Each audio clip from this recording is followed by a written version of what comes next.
Narasi yang dibangun pemerintah dalam menindak dan menertibkan praktik perdagangan pakaian bekas impor mengaca pada ketentuan dan sanksi yang diatur oleh undang-undang. Tujuannya untuk menyelamatkan industri tekstil, khususnya UMKM yang lumpuh oleh eksistensi thrifting. Kita bekerja ada undang-undang.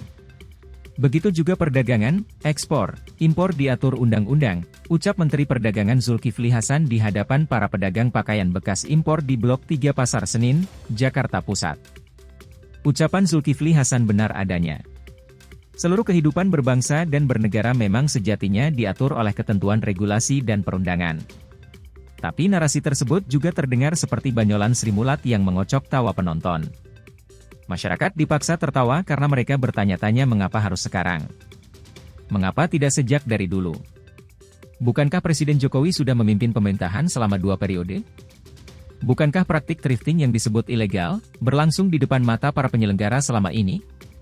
Jika alasannya menegakkan undang-undang, maka seharusnya penertiban pedagang pakaian bekas impor sudah dilakukan sejak awal kepemimpinan Jokowi. Mengapa baru sekarang dilakukan? Jokowi dan jajarannya menyebut keterpurukan industri dan UMKM tekstil tanah air sebagai acuannya. Sekali lagi kita dibuat terhenyak. Menjalankan dan menegakkan undang-undang kok menunggu momentum?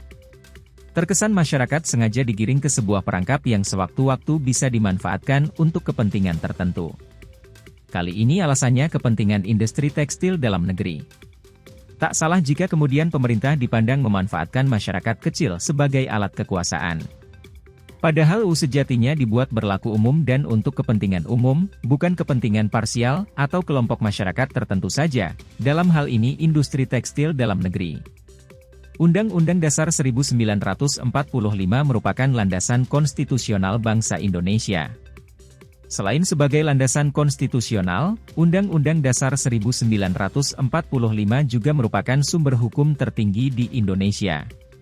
Dalam konteks kasus pakaian bekas ini, Pasal 33 Undang-Undang Dasar 1945 yang menjadi dasar sistem perekonomian nasional menegaskan. 1. Perekonomian disusun sebagai usaha bersama berdasar atas asas kekeluargaan. 2. Cabang-cabang produksi yang penting bagi negara dan yang menguasai hajat hidup orang banyak dikuasai oleh negara.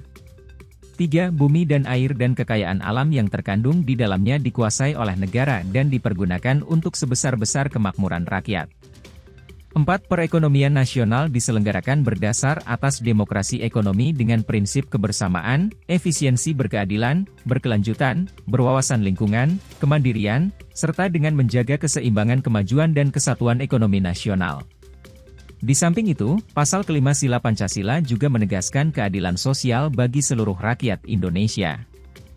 Berkaca pada perlakuan tak adil bagi pelaku thrifting, sesungguhnya pemerintah telah mengangkangi undang-undang itu sendiri.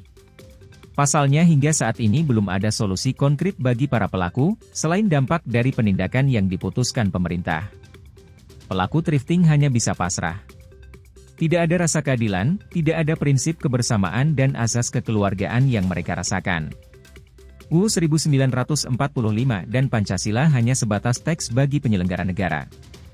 Kepada para pedagang, Zulhas menegaskan pemerintah kini berfokus memberantas para oknum penyelundup. Sedangkan untuk para pedagang, pemerintah masih memberikan kelonggaran waktu untuk berjualan. Sampai teman-teman stok di tokonya itu dijual dulu sampai habis. Nanti kita akan diskusi lanjutan jalan keluarnya agar dagangannya tambah bagus, tutupnya.